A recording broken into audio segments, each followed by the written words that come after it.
అందరికీ నమస్తే. తెలంగాణలో సర్పంచ్ ఎన్నికలు చాలా కీలకంగా మారాయి.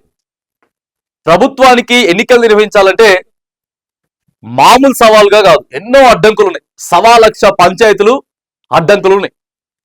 ప్రతిపక్షాలేమో ప్రభుత్వం ఫెయిల్ అయిపోయింది, ఎన్నికలు నిర్వహించలేకపోతా ఉన్నారు, 15 నెలలు అయిపోయినాయి, 18 నెలలు అయిపోయినాయి, 19 అయిపోయినాయి అని చెప్పి లెక్కలు చెప్పుకుంటూ వరుస పెట్టుకుంటూ వస్తా ఉంది. ప్రభుత్వం మాత్రానికి ఎలా నిర్వహించాలంటే ప్రధానంగా బీసీ కులగణన ఏదైతే ఉందో కులగణన పెద్ద సవాలుగా మారిపోయింది. 42% ఇక్కడ మేము కులగణన చేసినాం, అసెంబ్లీలో బిల్లు ఆమోదం పెట్టినాం, కానీ ఆడికెళ్ళి వస్తలేదు, పార్లమెంట్కి వెళ్ళి వస్తలేదు. రాకపోతే ఏం చేయాలి? న్యాయ నిపుణులంతా కూడా ప్రభుత్వానికి స్పష్టత చేస్తా ఉన్నారట, అది రావాలంటే టైం పడుతుంది అని చెప్పి. టైం పడుతుంది, ఇట్లా చాలా ఇబ్బందులు వస్తాయి. మరి ప్రభుత్వం ఏం చెప్తుంది? కేంద్ర ప్రభుత్వం, మోదీ సర్కార్, మేము కూడా దేశం మొత్తం కులగణన చేస్తాం, జనగణనతో పాటే కులగణన మేము కూడా చేస్తాం. ఒక రాష్ట్రాన్ని ఎట్లా ఆమోదించాలంటే ఆమోదించాం, మేము కూడా ఆల్రెడీ నోటిఫికేషన్ ఇచ్చినాం కదా అని చెప్పేసి కేంద్రం చెప్తుంది. ఇప్పటి వరకు ఆమోదించలేదు. కానీ మరి ఇక్కడ 42% బీసీలకి ఇవ్వాలి. 42% ఇక్కడ బీసీలకి జెడ్పీటీసీలు, ఎంపీటీసీలు, సర్పంచులు ఇవన్నీ ఇవ్వాలి. ఇవ్వకపోతే మాత్రానికి ఇక్కడ ప్రజలు ఒప్పుకోరు, బీసీలు ఒప్పుకోరు. కాబట్టి ఒకే వేళ సర్కార్ జీవో ఇస్తే ప్రతిపక్షాలు కూడా కోర్టును ఆశ్రయించేటటువంటి విషయం ఉన్నది. కానీ ఎటు తేలనటువంటి పంచాయతీ ఏం కాబోతా ఉంది. ఇగో తెలంగాణ స్థానిక సంస్థల ఎన్నికల నిర్వహణ ఎప్పుడు ఉంటుందనేది ఇంకా క్లారిటీ లేదు. లోకల్ పోరుకు 1.25 లక్ష అడ్డంకులు ఉన్నాయి. మరి వారంతా పార్లమెంట్ లో చట్టం సవరణ చేస్తే తప్ప రిజర్వేషన్లు 50%కి పెంచడం వీల్లేదని, అలా అయితే 42% బీసీ రిజర్వేషన్లు అయ్యేటటువంటి పాసిబిలిటీ లేదు. కామారెడ్డిలో చెప్పింది కదా, కామారెడ్డి డిక్లరేషన్ బాజాప్తా 42% ఇస్తామని చెప్పారు కాంగ్రెస్ ప్రభుత్వం. ఆల్రెడీ ఇక్కడ కులగణన చేశారు.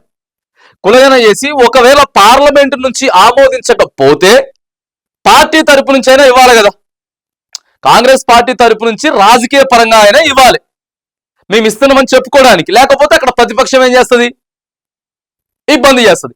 ఇప్పుడు ఒకవేళ ఇక్కడ 42% రాజకీయ పరంగా కాంగ్రెస్ పార్టీ ఇచ్చుకుంటూ వెళ్తే ఇక్కడ ఆమోదించండి ఎట్లా ఇదవుతుంది అని చెప్పేసి, సో ఇదంతా చాలా ఉన్నాయి.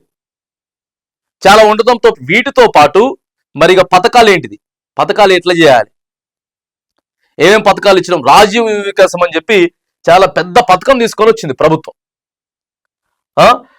తీసుకొచ్చి జూన్ 2వ తారీఖే ఇంకేమున్నది ఇచ్చేస్తామని చెప్పారు. చాలా రాజీవ్ వికాసం కనబడతలేదు, కానీ చాలా దారుణంగా మాట్లాడుకుంటా ఉన్నారు. ఎందుకంటే 15 నుంచి 20 లక్షల మంది దరఖాస్తులు చేసుకున్నారు.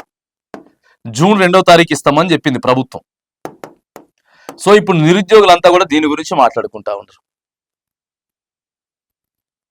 ఇట్లా అనేకమైనటువంటి ఇబ్బందులు ఉన్నాయి. కొన్ని జిల్లాలలో సరే, కొన్నింటి దగ్గర పర్ఫెక్ట్ గా రావచ్చు, పర్ఫెక్ట్ గా జరిగిన దగ్గర ఎక్కడ కూడా మాట్లాడుకోరు. కానీ ఇప్పుడు కేవలం ఇందిరమ్మ ఇండ్లకు సంబంధించి కాంగ్రెస్ పార్టీ వాళ్ళకే వచ్చినాయి, అర్హులకి రాలేదు అని చెప్పి సోషల్ మీడియాలో చాలా వైరల్ అవుతా ఉన్నాయి పోస్టులు. మొన్న సీతక్క జిల్లాలో కూడా ఓ యువకుడు ఆత్మహత్య చేసుకున్నాడు.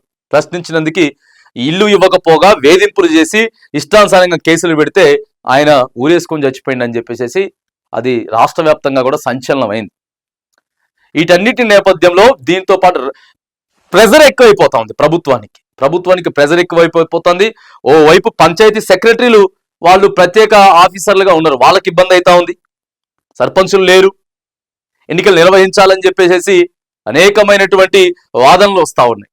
వీటన్నిటి మీద మరి ఈ అడ్డంకులన్నిటి మీద ప్రధానంగా మాత్రానికి బీసీ కులగణన మాత్రానికి చాలా కీలకంగా అయితే మారింది. అక్కడ కేంద్రం నుంచి వెళ్ళి పార్లమెంట్ నుంచి ఆమోదం రావట్లేదు, పెండింగ్ లో ఉంది.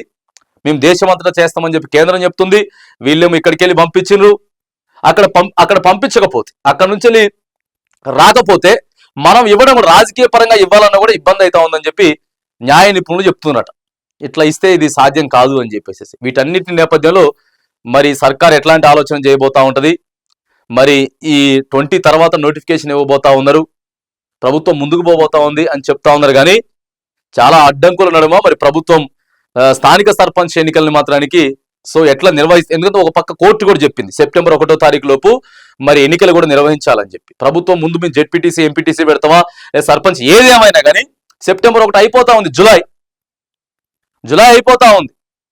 సో ఈ నేపథ్యంలో మాత్రానికి మరి సర్కార్ ఇన్ని సవాళ్ళ మీద స్థానిక సంస్థల ఎన్నికలు ఎట్లా నిర్వహిస్తారనేది మాత్రానికి జర వేచి చూడాల్సింది.